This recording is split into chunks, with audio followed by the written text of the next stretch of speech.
Naam, habari ndugu mtazamaji, na hii ni Gavoo News. Ninayekuletea ni mimi Zulfa Rashidi, tukianza jijini Dar es Salaam.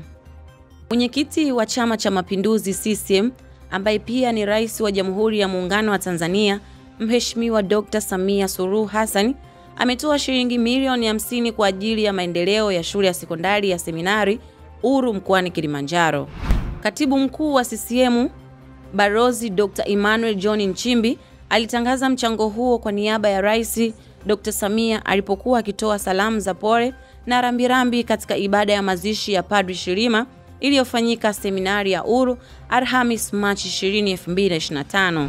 Rais wa Zanzibar na mwenyekiti wa Baraza la Mapinduzi Dr. Hussein Ali Mwinyi amejumuika katika futari iliyoandaliwa na Rais wa Jamhuri ya Muungano wa Tanzania Dr. Samia Suluhu Hassan kwa viongozi wa siasa, serikali, dini na makundi maalum katika viwanja vya Ikulu ndogo ya Tungu, Zanzibar tarehe 20 Machi 2025.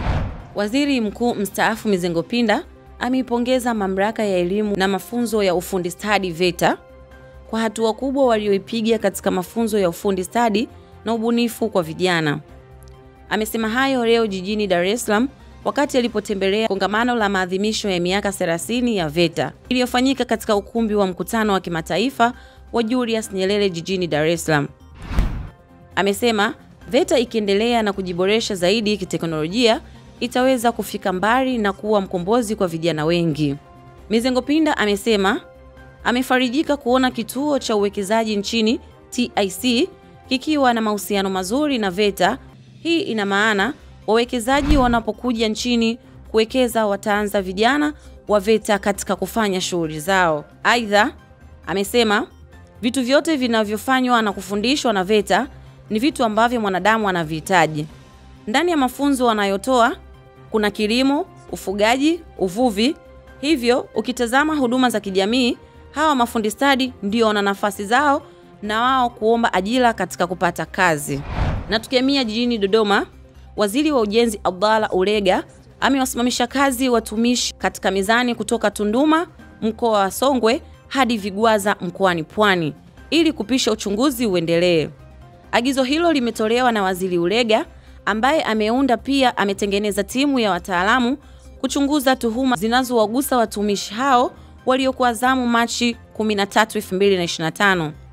Hatua hiyo imekuja baada ya kusambaa kwa picha mjongeo katika mtandao ya kijamii ikionyesha dereva aliyetambulika kwa jina moja la Pamela akilalamika kunyanyaswa katika mzani wa Vigwaza.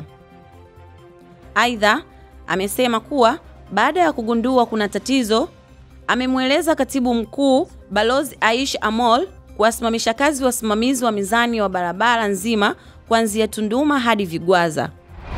Na tukiamia kwenye habari za kimataifa, jeshi la Sudani limechukua udhibiti kamili wa ikulu ya rais mjini Khartoum siku ya Ijumaa. Televisheni ya Sudani na vyanzo vya kijeshi vinasema katika mojawapo ya mafanikio makubwa katika miaka miwili unaotishia kusambaratisha nchi hiyo. Jeshi lilikuwa likifanya msako katika maeneo yanayozunguka ikulu kuwasaka wanachama wa kikosi cha RSF. Lilichukua udhibiti wa ikulu, mji mkubwa, wakati wa kuzuka kwa vita mwezi Aprili 2023, lakini vikosi vya wanajeshi vya Sudani katika miezi ya hivi karibuni vimerudi na kuelekea ikulu kando ya mto Nile. Na tukiamia kwenye habari za michezo, klabu ya Liverpool inasalia na imani kuwa mshambuliaji wake Misri Mohamed Salah mwenye umri wa miaka 32 na mlinzi wa Uholanzi Van Dijk mwenye umri wa miaka 33 watasaini kandarasi mpya na klabu hiyo kabla ya msimu wa joto. Manchester United wako tayari kufanya kila linalowezekana kumsajili beki wa Everton na England Gerard Braithwaite mwenye umri wa miaka 22 msimu huu wa joto. Lakini mpango huo unategemea kama watafuzu ligi ya mabingwa. Na hayo ndio tulokuandalia leo katika kipindi cha Gavoo News. Ulikuwa nami Zulfa Rashidi. Usisahau kucomment, kulike na kusubscribe katika channel zetu zote tunazopatikana kwa jina la Gavoo Media. Mpaka wakati mwingine, bye bye. Gavoo Media, pamoja hatua kwa hatua.